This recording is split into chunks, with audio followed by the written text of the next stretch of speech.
In today's episode, I am going to walk you through planning your week and planning out your calendar and the work that you do so that if you are feeling overwhelmed, maybe you're trying to manage kids, manage a home life, a side hustle, or a full-blown business like I am, I want to talk about one of the things that has made a huge difference for me, which is my Sunday evening planning ritual. But before I dive into the how-to, I do want to pause and take a moment to talk about something a little bit deeper. If your kids are still young, please soak it up. I know it is easier said than done, and pretty much anyone that you talk to who has older kids, your parents, your grandparents, everyone says it goes by in a blink of an eye, and it truly does. I personally have a 20-year-old, a 7-year-old, and a 9-year-old. So I have experienced all of the age ranges when it comes to kids, and what they say actually is true. It goes by so quickly. So while I know you probably want to hustle and build your business and get to where you want to go because you're here, you're listening to the Ambitious Bookkeeper Podcast, you're probably also an ambitious person. And sometimes rituals like this are going to be very, very helpful in helping you take a step back and reprioritize so that you don't get sucked into that hamster wheel of continuing to do more and more and more to reach your goals. So I've been in this situation. If you are feeling this, if you have been here since I started this podcast, what I'm going to talk about today is not necessarily going to be new for you if you've listened from all the way from the beginning, but I'm going to be adding some refreshed takes on some of that content. And if you haven't binge listened to the whole entire podcast, like it's over 200 episodes by this point, so I'm not expecting you to go back and listen to the beginning.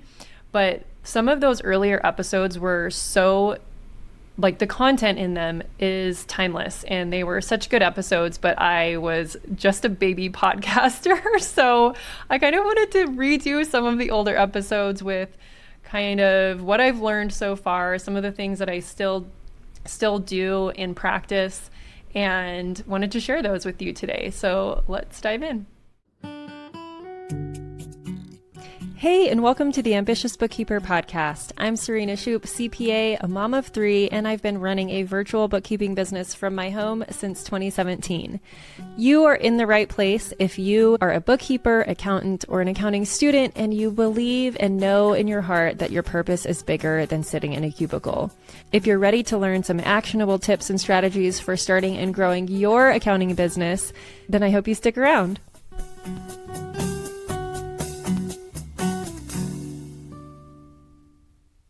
Okay, so let's talk about the ritual. And I call this planning ritual a ritual because to me it feels special.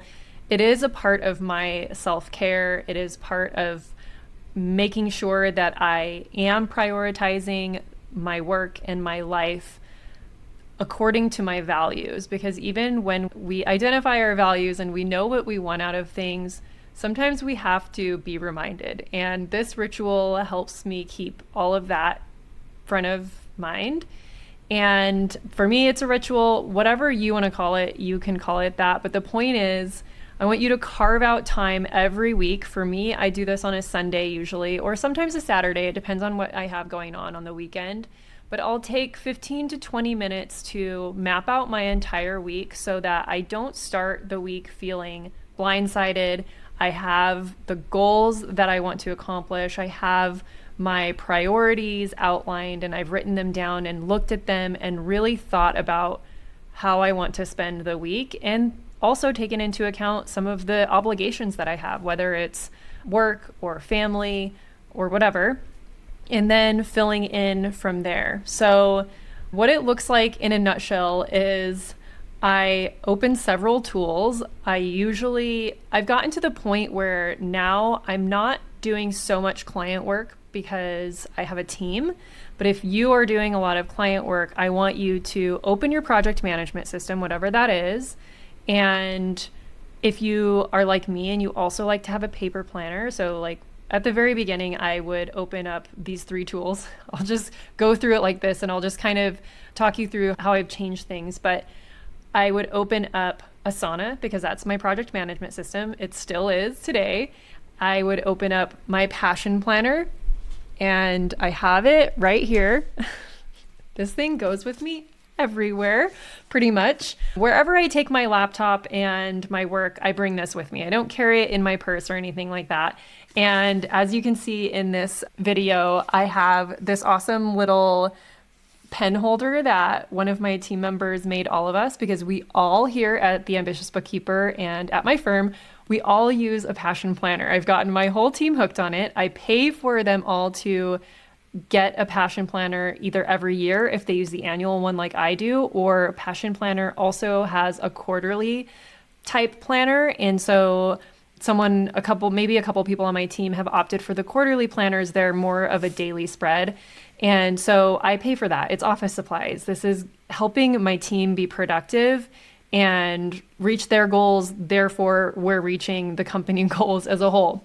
So one of our team members made this cool little pen pouch, and she sewed it. And this is my Passion Planner. So I will link below some sample spreads, I guess, some downloads that Passion Planner has available for download. So you can print them out and kind of practice or just kind of see what it's like to fill it in, because they have different sized planners. This one's the medium one, the one that I use. The very first time I got the Passion Planner, I got the small one because it's like small enough to fit in a purse, but I don't have very small handwriting. So it was really hard to scrunch everything in the spaces. And so you can download their worksheets to see how big your handwriting is and what size would be good for you. So I use the medium one, and there is I'll just pull up a previous week, because as I'm recording this, I actually haven't used my planner in like a week or two because I was on vacation. So I left it at home. That was like the only time I didn't take it with me. But this is some previous weeks. As you can see, it's got a full week spread. I use the Monday to Sunday version. You can do a Sunday to Saturday version. I start my work weeks on Mondays, and so I prefer the Monday to Sunday one, and I buy the dated one. You can also buy an undated planner and write in the dates however you want. So basically it has a week spread. It has a section for this week's focus, good things that happened. It has a section at the top of each day for today's focus. For me, I usually mark which days I have my kids because I have them 50% of the time. And I will usually write people's birthdays at the top. If there's somebody's birthday, I don't want to forget to call them or whatever. I also have all of this in my phone calendar, which I'm going to talk about in a moment. Also, there's like cool little quotes and some self-care challenges usually on each week. Then there's a personal to-do list and a work to-do list. And then there's a blank space. It's called the space of infinite possibility. And that's usually where I end up jotting down notes or ideas or whatever comes up throughout the week. Sometimes this is the only paper I have in front of me when I'm on a meeting. So I will write notes from a meeting on it. And yeah, and then there's like ribbons to mark your place. I always buy the tabs so that I can quickly flip between months. And then there's also a monthly calendar at every new month and some various things. All these things are available on the Passion Planner website. So I'm not going to go too far into depth, but in the back, there's also some blank pages and some bulleted pages that you can use. They also started putting in habit trackers at the beginning of the planner. But one of my favorite features is actually the Passion Roadmap. And this is what I do. There's 2 sections in the book where you can do this at the beginning of the year and mid-year. And this is a really great way to just map out your goals. And there's like lifetime goals, 3-year goals, 1-year goals, and 3-month goals. I love doing that exercise. I love goal setting.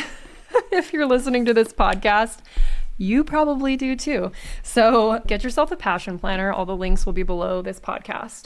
So that's the first step. I grab my Passion Planner, I open it up to the new week, and I will do this as we're talking. So At the time that I'm recording this, it's the end of July. And I can't believe we're about to be in August, but my kids are going back to school this week. So I will open up this upcoming week spread, and I will open up, like I said before, when I was doing a lot of client work, I would open up Asana. There's not very many tasks for me in Asana anymore, but I still check it every so often. So it's a good idea to, even if you're in a position like me where you have a team, there might be a few tasks assigned to you, open it up, make sure there's nothing pressing coming up. And it's also a good time to check off all the tasks that you forgot to check off throughout the week. And then if there's any other place that you keep a running list of goals or things that you want to do, like in your notes app or your reminders app, little things that pop up, it's a good idea to open that up as well. And then the other thing is I have a bunch of different calendars. I have Google calendars, I have Apple calendars, but they all sync to my phone. So I always have my phone here during this exercise as well, because I'll pull up my phone to see what appointments and everything I have for the week coming up. So if I were doing this week, I would flip to like the weekly view. If you flip your phone over to the side, it'll show you like a weekly view of your week if you're on an iPhone.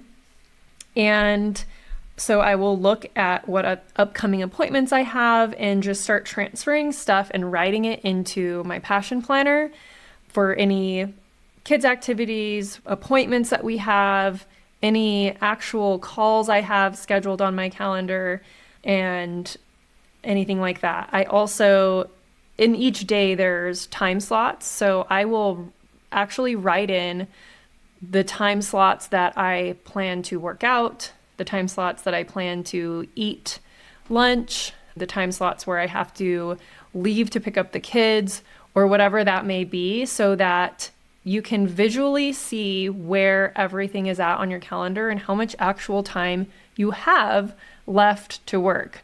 So this is when I start kind of looking at my calendar and analyzing, okay, I've got some stuff on my calendar that, like maybe one day, for instance, for me, Thursday looks like a pretty full day. That's also my kids' first day of school.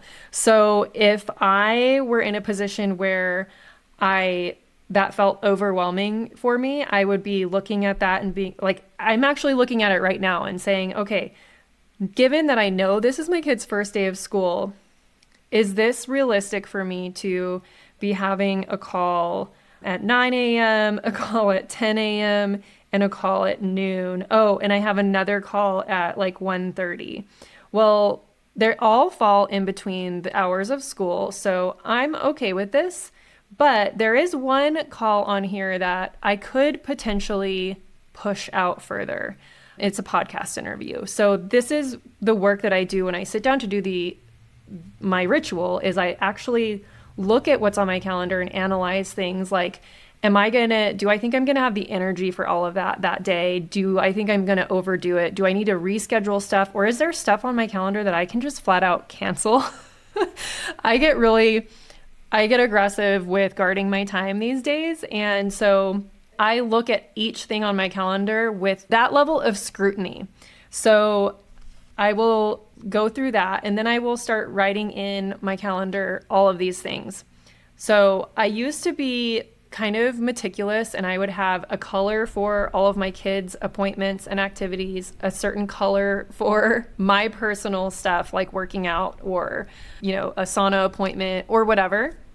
And then a third color for anything ambitious bookkeeping related, and then a fourth color for anything firm related or client related. Nowadays, I just use whatever pen I have handy, because done is better than perfect. So don't get all in your head about having to have a pretty planner. Just use what you have. And honestly, there's sometimes that I actually prefer to just use a pencil because things change. And so I like to be able to erase things.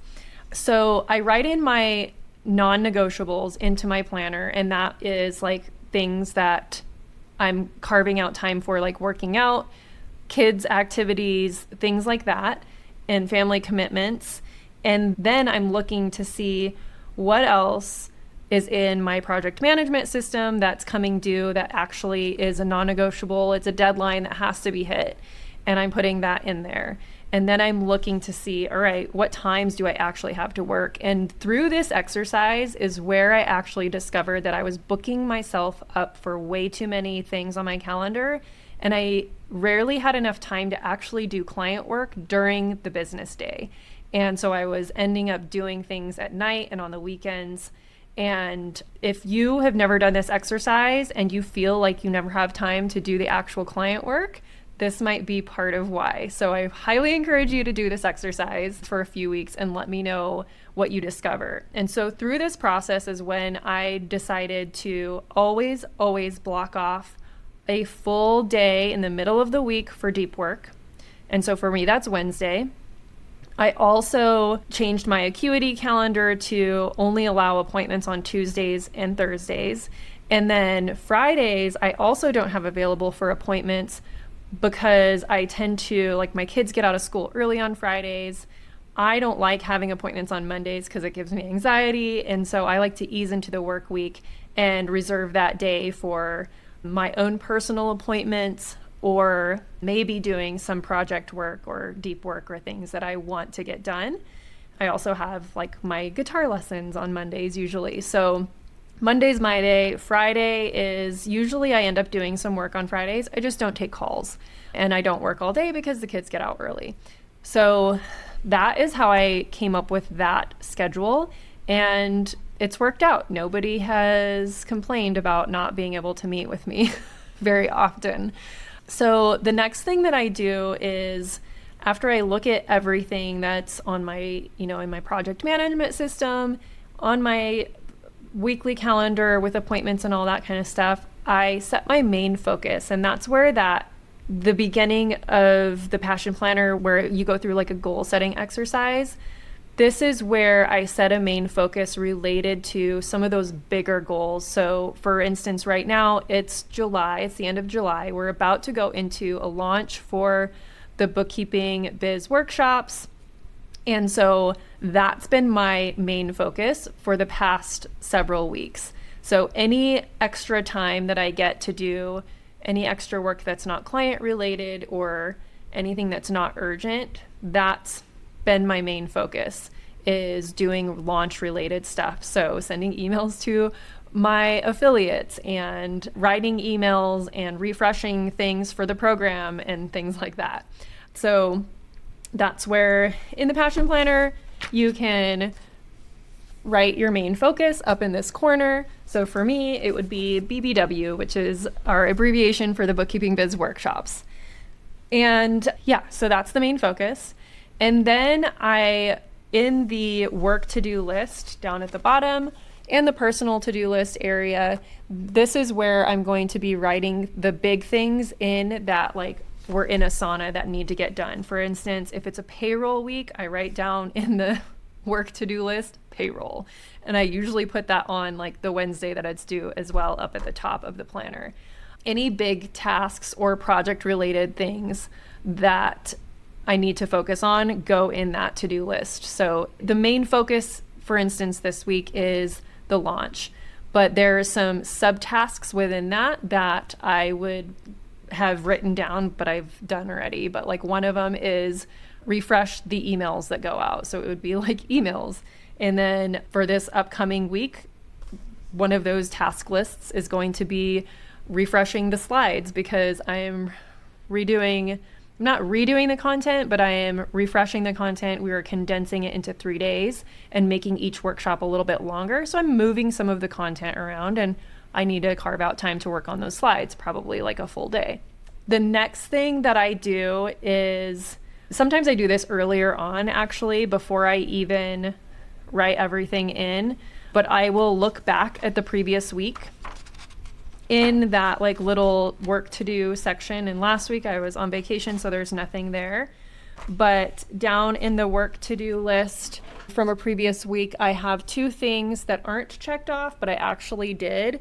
But if they had not been done, they wouldn't be checked off. And what I would do is I learned this a long time when I was learning how to do like bullet journaling, or I think that's what it was called. where if you carry over a task, you just put an arrow to the right, meaning like I didn't do it this week, but I'm going to do it next week. And then you put it on the new list. So that's usually what I do. I carry over anything that didn't get done from the previous week that still needs to be done. Or I look at that last week and say, okay, do I actually still need to do that? If not, I'm just going to cross it off. So that's the next thing that I do. And the last thing pretty much that I do is we kind of already went over this, but just a reality check on your schedule.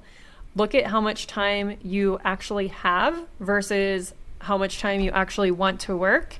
And this is the thing that's going to keep you from overloading your weeks and overcommitting to things. This whole process is what keeps me realistic and grounded and following my goals and my priorities. Yes, we have to continuously reprioritize as business owners. My eyes, probably like yours if you're ambitious, are often much bigger than your actual capacity, especially if you have kids at home.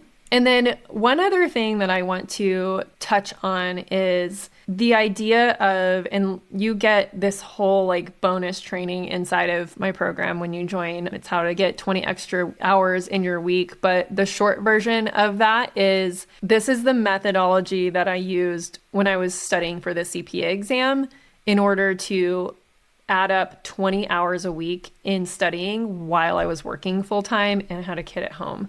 So not this planning part that we're talking about, but what I'm about to say right now is, if you work a full-time job and you're like, okay, Serena, like this is great. You were able to like plan out exactly how you want your days to go. And like you get to decide how much time you have left and all that good stuff.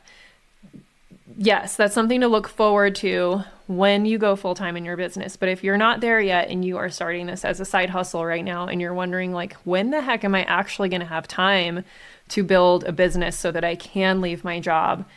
The truth of the matter is, you are going to have to make a sacrifice. Just like when I was studying for the CPA exam, I had to make sacrifices. I did not have a social life.